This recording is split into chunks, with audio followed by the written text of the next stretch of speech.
Ma sœur a organisé une fête pour ses enfants dans mon jardin, sans ma permission. Ils ont tout saccagé, causant 8700 $ de dégâts. Face à son mépris, j'ai choisi la voie légale en lui envoyant la facture et une vidéo compromettante par le biais de mon avocat. Je venais de me garer devant chez moi après un service de 12 heures le samedi dans mon salon de beauté quand j'ai vu 3 sacs poubelles noirs appuyés contre ma porte de garage.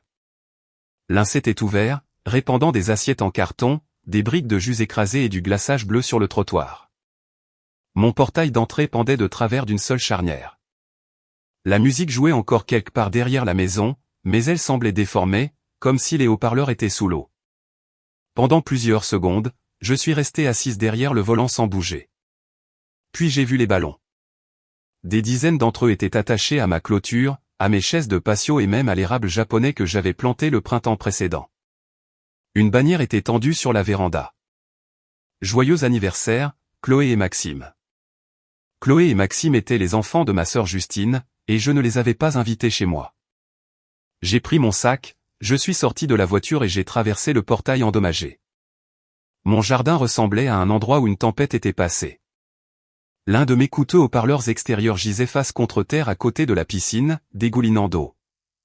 Le second était toujours monté sous le toit du patio, crépitant une chanson pour enfants à plein volume. Mon barbecue était ouvert, de la fumée noire s'échappait d'un plateau de hamburgers brûlés. De la graisse avait coulé sur la pierre en dessous, laissant une tache sombre sur les dalles pâles. Des flotteurs de piscine, des gobelets en plastique, du papier cadeau déchiré et de la nourriture à moitié mangée couvraient l'herbe. 2 chaises de patio avaient été jetées dans la partie peu profonde. Quelqu'un avait traîné mon canapé d'extérieur de couleur crème plus près de la piscine, et ses coussins étaient complètement trempés. Mon estomac s'est serré en marchant vers la maison. La porte coulissante était déverrouillée. À l'intérieur, des empreintes de pas boueuses couvraient le sol de la cuisine. L'évier de la salle de bain du rez-de-chaussée était bouché par du glaçage de gâteaux et des serviettes en papier. Quelqu'un avait ouvert mon garde-manger, vidé mon placard à snacks et laissé la porte du réfrigérateur ouverte. Puis j'ai entendu des rires venant de l'autre côté du jardin. Justine se tenait près de la piscine, son téléphone dans une main et une boisson à moitié vide dans l'autre. Elle portait une robe d'été blanche et des lunettes de soleil surdimensionnées, l'air complètement détendu. Autour d'elle se tenaient 4 autres mères qui ramassaient des sacs et appelaient leurs enfants. Justine m'a remarqué et a souri. « Oh, tu es rentré. » Je l'ai fixé. « Qu'est-ce qui s'est passé ici ?» Elle a légèrement baissé ses lunettes de soleil. « La fête s'est passée ici. » « Quelle fête ?» Elle a ri comme si j'avais posé la question la plus stupide imaginable. « La fête d'anniversaire des jumeaux. Je t'avais dit que je préparais quelque chose. Tu m'as dit que tu pensais à organiser une fête. Tu n'as jamais demandé à utiliser ma maison. » Justine a agité la main vers le jardin. « Émilie, s'il te plaît. Tu étais au travail toute la journée. L'endroit était vide. » Ce n'était pas vide. C'était ma maison. L'une des mères a jeté un coup d'œil à Justine, a murmuré un rapide au revoir et a pressé ses enfants vers le portail. Les autres ont suivi. En 1 minute, le jardin était presque silencieux. Justine a soupiré. « Ne commence pas. » J'ai montré le portail cassé. « As-tu forcé l'entrée ?» Bien sûr que non. Maman m'a donné le code de la porte latérale. Pendant un instant, je n'ai pas pu parler. J'avais donné le code à ma mère 2 ans plus tôt pour les urgences. Elle avait promis de ne jamais le partager. Tu as fait entrer des inconnus chez moi sans permission. Ce ne sont pas des inconnus. Ce sont des parents de l'école des enfants. Ce sont des inconnus pour moi. Justine a levé les yeux au ciel. Tu as une piscine, un barbecue, des haut-parleurs et ce grand jardin. Que étais-je censé faire? Louer une salle déprimante dans un bowling? Oui. Elle m'a regardé. Quoi? Tu étais censé louer un lieu où utiliser ta propre maison ou me demander. Mon jardin est trop petit. Ce n'est pas mon problème. Son expression s'est durcie. Tu es ridicule. Les enfants se sont amusés. N'est-ce pas ce qui compte? J'ai regardé autour de moi la destruction. Mon haut-parleur est dans la piscine. Maxime l'a renversé par accident. Mes meubles sont trempés. Ce sont des coussins d'extérieur. Mon barbecue brûle toujours. J'allais l'éteindre. Tu partais. Justine a posé sa boisson sur la table de la véranda et a croisé les bras. Pourquoi faut-il toujours que tu gâches tout? J'ai presque ri. Moi qui gâche tout? Oui. Tu entres avec cette expression comme si quelqu'un avait commis un crime. C'était une fête d'anniversaire, Émilie. Une fête d'anniversaire de famille chez moi sans ma permission. Tu ne l'utilisais pas. Cette phrase m'a frappé plus fort que tous les dégâts autour de nous. Tu ne l'utilisais pas, comme si ma maison était un objet qu'elle pouvait emprunter chaque fois que je n'y étais pas physiquement. Comme si tout ce pourquoi j'avais travaillé appartenait à la famille tant qu'ils le voulaient suffisamment. Justine a attrapé son sac à main. Ils reviendront demain et aideront à nettoyer. Non, tu vas nettoyer maintenant. Je suis épuisé. Moi aussi. Tu as un salon de beauté. Tu as passé la journée à coiffer et maquiller, pas à creuser des tranchées. J'ai senti ma mâchoire se serrer. Justine avait toujours parlé de mon entreprise de cette façon. Elle appelait ça jouer avec le maquillage, même si j'avais passé 12 ans à la bâtir, d'une chaise louée à un salon prospère avec 8 employés. Elle aimait les traitements capillaires gratuits, les produits à prix réduit et les rendez-vous d'urgence que je lui donnais, mais elle n'a jamais traité mon travail comme réel. J'ai travaillé de 7 heures ce matin jusqu'à 18 heures, ai-je dit. Je ne nettoierai pas une fête que je n'ai pas autorisée. Son téléphone a vibré. Elle a jeté un coup d'œil à l'écran et a souri. Les enfants attendent dans la voiture. Je dois y aller. Justine. Elle a marché vers le portail. Envoie-moi des photos de tout ce qui est réellement cassé et essaie de ne pas être dramatique. Puis elle est partie. Je suis resté au centre du jardin en ruine, écoutant le grésillement du haut-parleur endommagé. C'est alors que mon téléphone a vibré. Ma nièce Chloé m'avait tagué dans une vidéo. Je l'ai ouverte. L'enregistrement avait été fait près de ma piscine plus tôt cet après-midi-là. Chloé, qui venait d'avoir 14 ans, se filmait avec 3 amis pendant que Maxime sautait dans l'eau derrière eux. Une fille a demandé, « C'est la maison de qui ?» Chloé a souri à la caméra. De ma tante Émilie. Elle est riche et n'a jamais d'enfant, alors on utilise ses affaires. Les filles ont ri. Puis Maxime a crié depuis la piscine, « Elle va nettoyer. » C'est notre femme de ménage gratuite, en gros. Chloé a tourné la caméra vers le patio, montrant de la nourriture écrasée dans les coussins et des serviettes mouillées couvrant le sol. Oui, a-t-elle dit. Tante Émilie adore nettoyer après nous. Plus de rire. La vidéo s'est terminée avec l'un des enfants renversant un seau d'eau de piscine sur mon haut-parleur portable tandis que Maxime applaudissait. Je l'ai regardé 2 fois. La 3e fois, mes mains ne tremblaient plus. J'ai sauvegardé la vidéo, pris des captures d'écran et tout téléchargé dans un dossier cloud privé. Puis j'ai commencé à photographier les dégâts. Chaque chaise, chaque tache, chaque charnière cassée, chaque empreinte de pas boueuse à l'intérieur de ma maison. J'ai documenté l'évier bouché, le réfrigérateur ouvert, le barbecue brûlé et les haut-parleurs gorgés d'eau. J'ai photographié le filtre de la piscine, qui faisait un bruit de grincement que je n'avais jamais entendu auparavant. Je n'ai rien nettoyé avant d'avoir enregistré chaque détail. Vers 21 heures ce soir-là, ma mère a appelé. Justine dit que tu lui as crié dessus devant les enfants. Je n'ai pas crié. Eh bien, elle est très bouleversée. Je suis rentré chez moi et 30 personnes utilisaient ma propriété sans permission. Ce sont sa famille. Les parents de l'école de ses enfants ne sont pas ma famille. Ma mère a soupiré. Émilie, ta sœur n'a pas le genre de maison que tu as. Elle voulait que les enfants aient un anniversaire spécial. Alors elle aurait dû demander. Elle savait que tu dirais non. Exactement. Le silence a rempli la ligne. Puis ma mère a parlé du ton lent et déçu qu'elle utilisait avec moi depuis l'enfance. Tu as toujours été très protectrice de tes affaires. Mes affaires? Tu sais ce que je veux dire. Oui, je sais. Je pense que tu veux dire les choses pour lesquelles j'ai travaillé. Il n'est pas nécessaire de paraître hostile. As-tu donné mon code de sécurité à Justine? Un autre silence. Ce n'était que pour un après-midi. Tu n'en avais pas le droit. C'est ta sœur.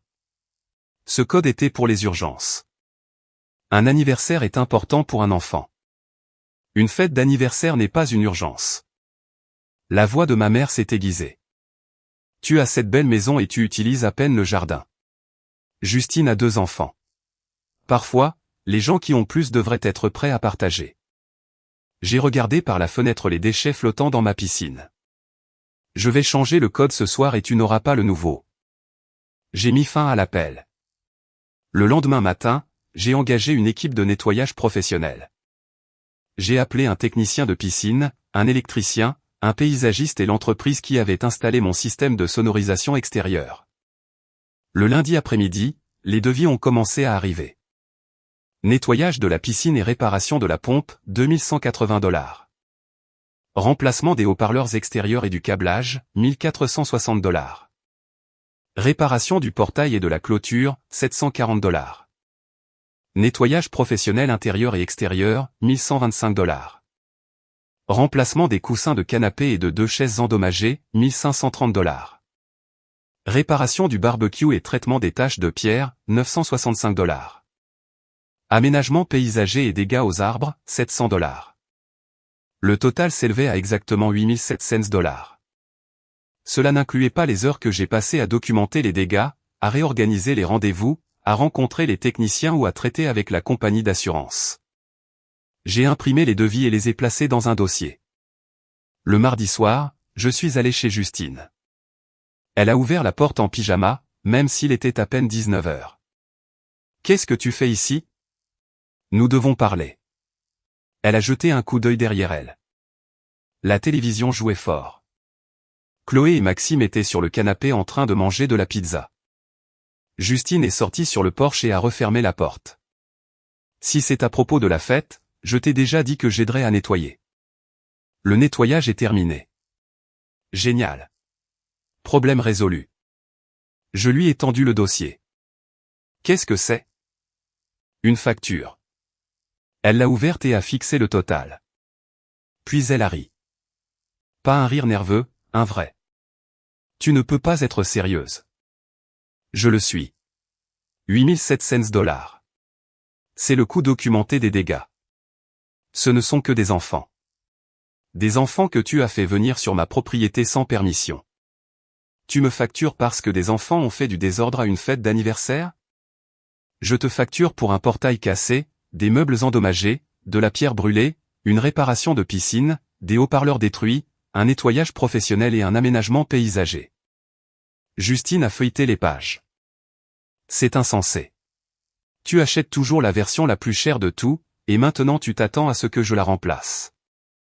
Je m'attends à ce que tu paies pour ce qui a été endommagé. Je n'ai pas 8000 $. Tu aurais dû y penser avant d'organiser une fête chez quelqu'un d'autre. Son visage a changé. Le rire a disparu. Tu sais, c'est exactement pourquoi personne ne se sent à l'aise avec toi. Je n'ai rien dit. Tu penses que parce que tu as une entreprise et que tu as acheté une grande maison, tu es meilleur que tout le monde. Cela n'a rien à voir avec mon entreprise. Cela a tout à voir avec ça. Tu es devenu obsédé par l'argent. Je te demande de prendre tes responsabilités.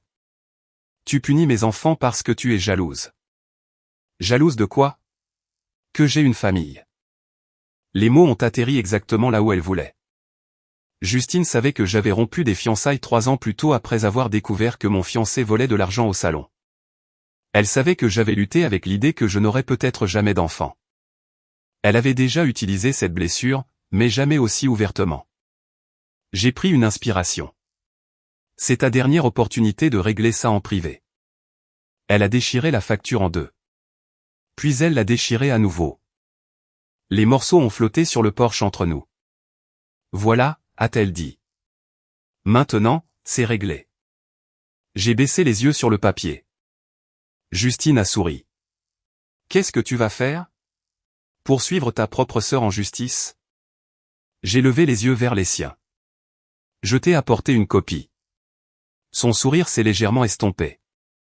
Je me suis retourné et suis retourné à ma voiture. Le lendemain matin, j'ai appelé Daniel Rivière, un avocat qui m'avait aidé à négocier le bail de mon 2e salon. Je lui ai tout expliqué. Il m'a demandé d'envoyer les devis, les photographies, les images de sécurité, les SMS et la vidéo de Chloé. Vous avez des caméras, a-t-il demandé. Entrée principale, portail latéral, patio et cuisine. Ont-elles enregistré l'entrée de votre sœur? Oui, elle est arrivée avec des tables pliantes à 10h14 le matin. Ma mère lui a donné le code par téléphone. Et les invités de la fête? Tous. Des images des dégâts? La caméra du patio montre un enfant poussant le haut-parleur dans la piscine. Elle montre aussi Justine le regarder faire. Daniel est resté silencieux un instant. Émilie, c'est beaucoup plus fort qu'un désaccord sur les frais de nettoyage. Elle est entrée sciemment sur votre propriété sans permission, a fait entrer des invités, a utilisé vos commodités et a causé des dégâts documentés. Le fait qu'elle ait eu un code ne signifie pas automatiquement qu'elle avait l'autorisation. Je ne veux pas qu'elle soit arrêtée. Je ne recommande pas cela comme première étape. Nous commencerons par une lettre de mise en demeure formelle. Et la vidéo des enfants, nous la conserverons comme preuve. Nous ne la publierons pas publiquement. Nous ne menacerons pas de les embarrasser. Nous l'utiliserons uniquement pour établir la connaissance, la conduite et la responsabilité. Cette distinction était importante pour moi. J'étais en colère, mais je ne voulais pas me venger de Chloé et Maxime. Ils s'étaient comportés terriblement, mais leur attitude venait de quelque part. Les enfants ne décident pas seuls que leur tante est une femme de ménage gratuite, quelqu'un leur avait appris. Daniel a préparé la lettre. Elle exigeait le paiement de 8700 $ dans les 15 jours. Elle comprenait des copies des devis, des images fixes des caméras de sécurité et un avis écrit exigeant que Justine conserve toutes les photographies, vidéos, textes et publications sur les réseaux sociaux liés à la fête. Elle indiquait également qu'en cas de refus de sa part de régler l'affaire, nous poursuivrions le recouvrement devant les tribunaux et soumettrions les preuves aux compagnies d'assurance appropriées. La lettre a été envoyée par courrier recommandé. Elle est arrivée le vendredi à 11h32. À 11h41, Justine m'a appelé. J'ai laissé sonner.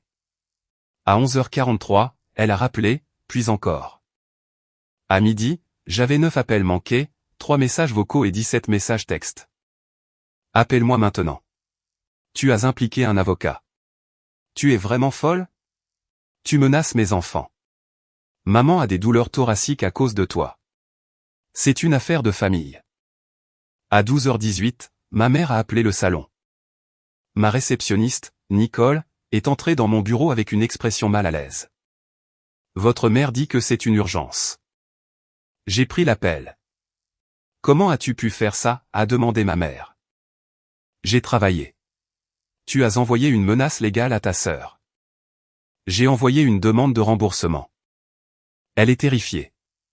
Elle a ri quand je lui ai demandé en privé. Elle pensait que tu plaisantais. Je lui ai remis 8700 $ de facture de réparation documentée. Elle dit que ton avocat menace de poursuite pénale. La lettre ne parle pas de poursuite pénale. Eh bien, c'est ce que ça dit. Ce n'est pas mon problème. Ma mère a inspiré brusquement. Je ne te reconnais plus.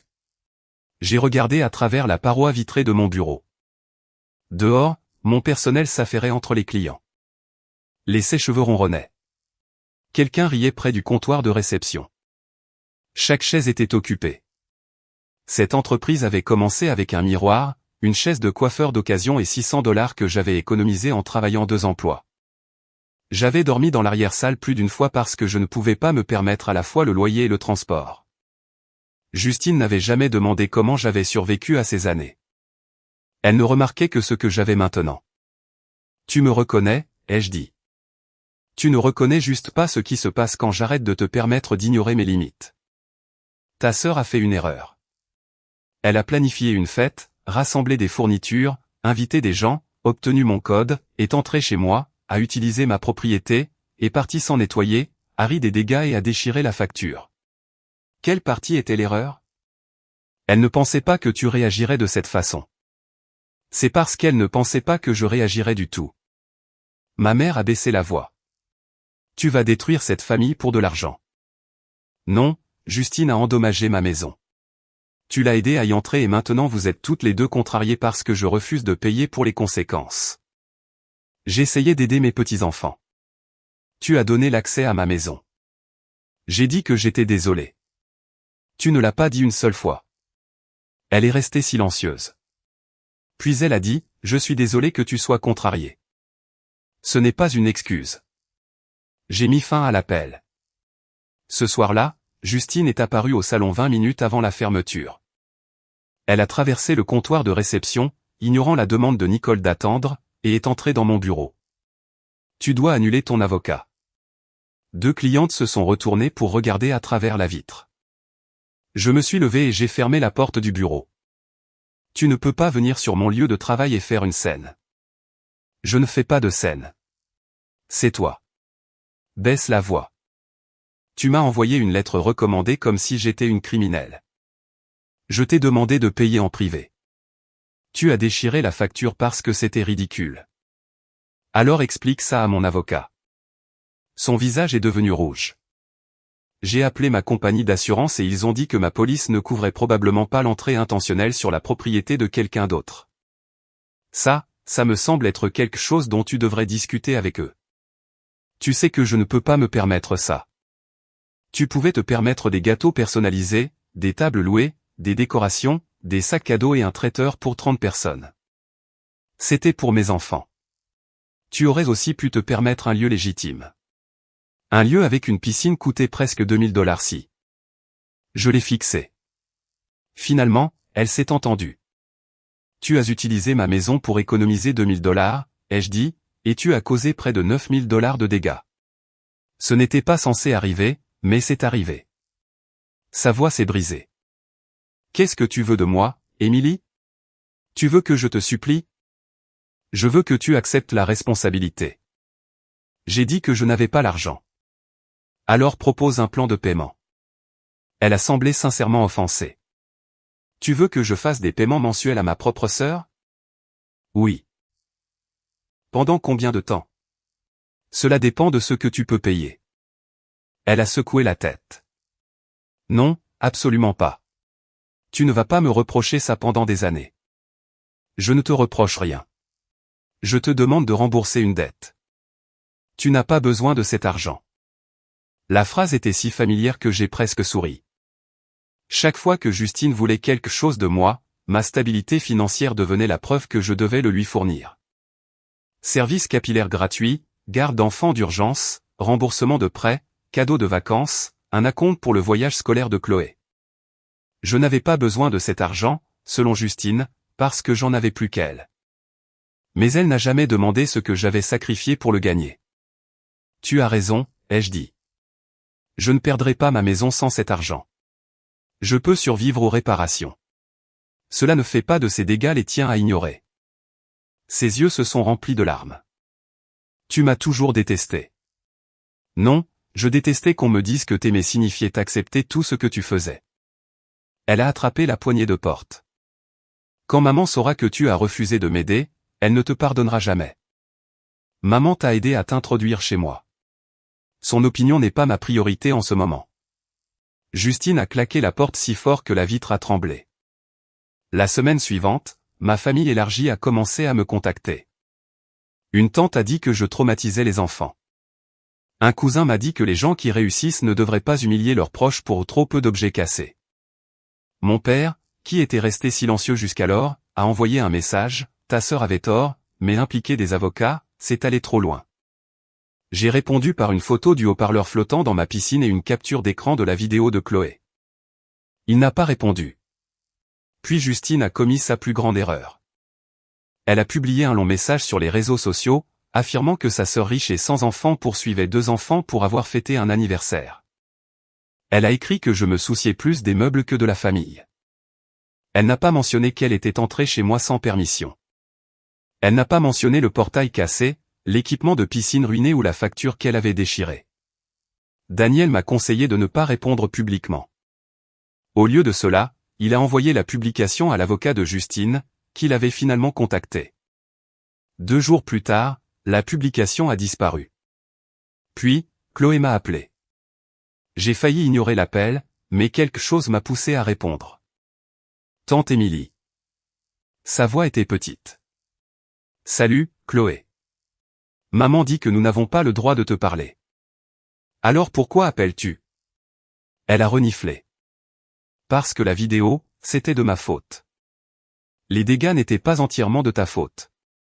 J'ai posté ça. Oui, je pensais que c'était drôle. Je sais. Il y a eu une longue pause. Maman dit toujours que tu te soucies plus de ton salon et de ta maison que de nous. Ma poitrine s'est serrée. Crois-tu cela? Je ne sais pas. J'ai assisté à toutes les représentations scolaires auxquelles tu m'as invité. J'ai payé ton camp artistique l'été dernier. Je suis resté avec toi pendant 3 jours quand ta mère a été opérée. Est-ce que cela te semble ne pas me soucier? Non.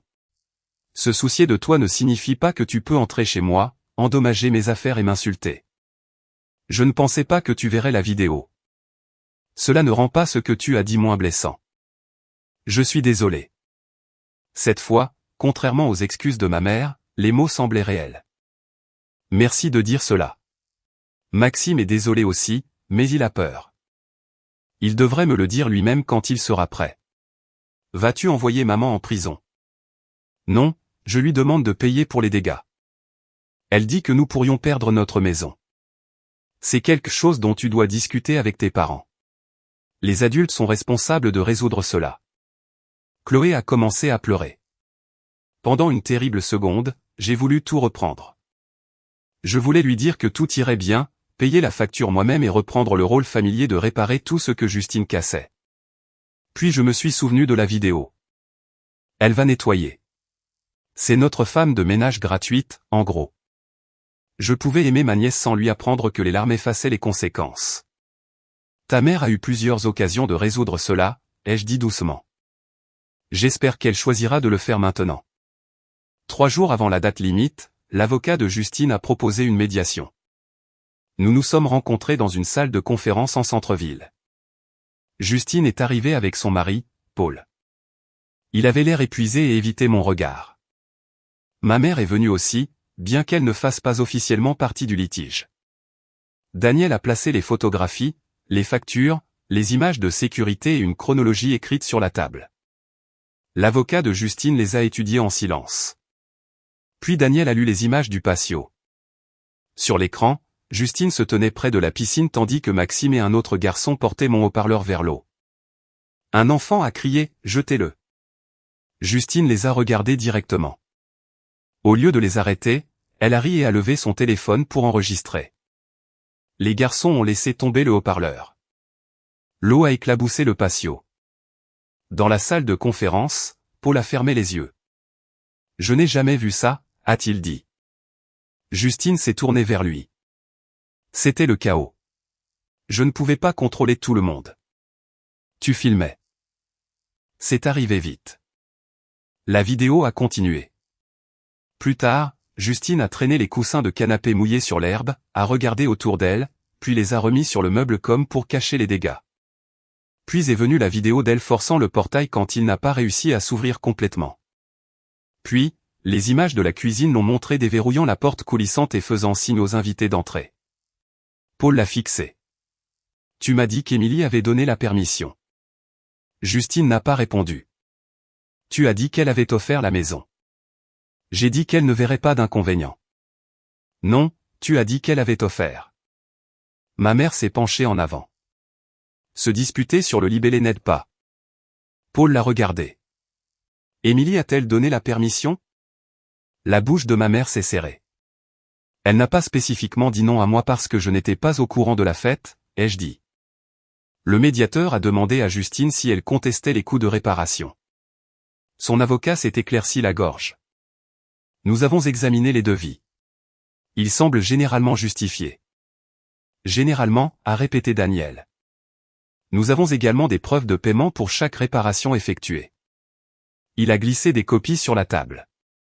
Le total final est resté à 8 700 $. Justine a fixé les documents.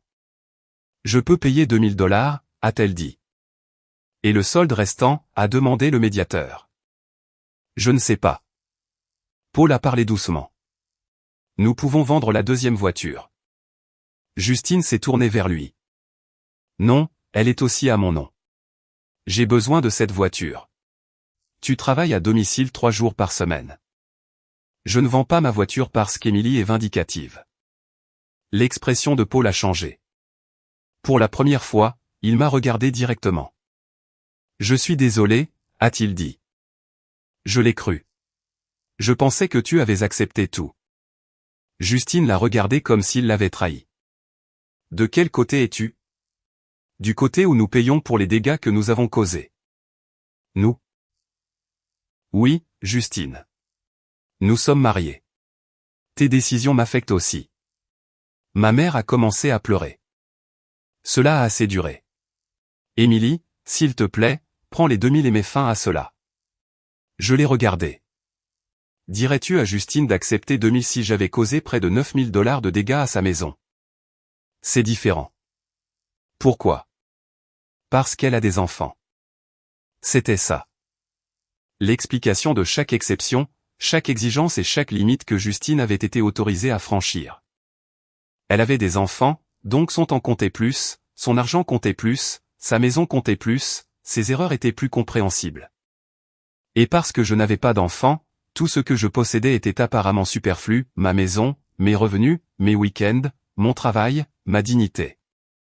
J'accepterai un plan de paiement raisonnable, ai-je dit, mais je n'effacerai pas la dette. Justine a repoussé sa chaise. Tu aimes ça? Non, j'y mets fin. L'accord a été finalisé cet après-midi-là. Justine et Paul ont payé 2700 $ immédiatement. Les 6000 $ restants seraient payés sur 20 mois. Justine a également accepté de supprimer toute déclaration publique me concernant, de s'abstenir d'entrer chez moi ou dans mon entreprise, et de communiquer sur le litige uniquement par les voies légales désignées. Si elle manquait de paiement, le solde restant deviendrait immédiatement exigible. Dans le cadre de l'accord, j'ai accepté de ne pas réclamer de frais supplémentaires pour le temps perdu ou les frais juridiques au-delà du montant négocié. Lorsque Justine a signé, elle a appuyé si fort sur le stylo qu'il a déchiré le papier. Tu le regretteras, a-t-elle murmuré. J'ai signé sous son nom. Non, ai-je dit. Je regrette de ne pas l'avoir fait plus tôt. Pendant les premiers mois, les paiements sont arrivés sans message. Ma mère a cessé d'appeler. Mon père m'a envoyé une carte d'anniversaire sans rien d'écrit à l'intérieur, sauf son nom. Chloé m'a envoyé des excuses manuscrites. Maxime a ajouté une phrase en bas. Je suis désolé d'avoir cassé ton haut-parleur. Je sais que ce n'était pas drôle. J'ai gardé la lettre. Je n'ai pas prétendu que tout était réparé, mais j'ai reconnu les excuses. J'ai également cessé de fournir des rendez-vous gratuits au salon à la famille. Lorsque le rendez-vous régulier de coloration de ma mère a approché, ma réceptionniste a appelé pour confirmer le nouveau prix. Ma mère a annulé. Justine a essayé de prendre rendez-vous pour Chloé pour des mèches gratuites en utilisant une note de réservation en ligne indiquant un rendez-vous familial. Nicole me l'a transmise. J'ai répondu avec le prix standard du service. Le rendez-vous a été annulé 10 minutes plus tard. Au début, ces petites limites me faisaient me sentir cruel. Puis j'ai commencé à remarquer combien de temps j'avais passé à empêcher d'autres adultes de ressentir de l'inconfort. Chaque urgence familiale était devenue la mienne d'une manière ou d'une autre, chaque manque, chaque gâteau d'anniversaire oublié, chaque paiement scolaire de dernière minute, chaque demande de produits de salon gratuits. J'avais confondu l'utilité avec l'amour. Sans ces exigences, ma vie est devenue plus calme. J'ai élargi l'équipe de mariage du salon et promu Nicole au poste de manager. Pour la première fois depuis des années, j'ai cessé de travailler tous les samedis. J'ai remplacé les meubles d'extérieur endommagés, mais je n'ai pas recréé le jardin exactement tel qu'il était. J'ai choisi des coussins plus foncés qui pouvaient survivre à la vraie vie. J'ai installé une couverture verrouillable sur les commandes de la piscine et remplacé l'ancien portail par un plus solide. Puis j'ai acheté une longue table en bois et j'ai invité mes employés à dîner.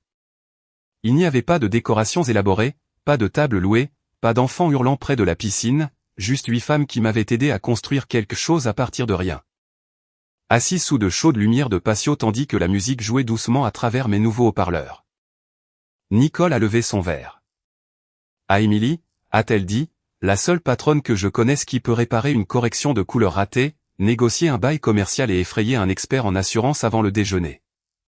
Tout le monde a ri. J'ai ri aussi. Plus tard ce soir-là, après le départ des autres, je me suis tenu près de la piscine et j'ai regardé le reflet des lumières sur l'eau. Mon téléphone a vibré. C'était une notification de paiement de Justine. Paiement 12/20. En dessous, il y avait un message, Chloé veut t'inviter à son exposition d'art le mois prochain. Elle m'a demandé de te le dire. J'ai lu le message 2 fois. Pendant près d'1 an, Justine n'avait communiqué que sur les paiements. J'ai tapé une réponse. Chloé peut m'inviter elle-même. 5 minutes plus tard, ma nièce a envoyé un SMS, mon art sera exposé au centre communautaire samedi. J'aimerais beaucoup que tu viennes, mais je comprends si tu ne veux pas. J'y suis allé. Justine et moi ne nous sommes pas serrés dans les bras. Ma mère ne m'a pas approché. Mais Chloé se tenait à côté d'une peinture représentant une femme derrière une porte rouge vif.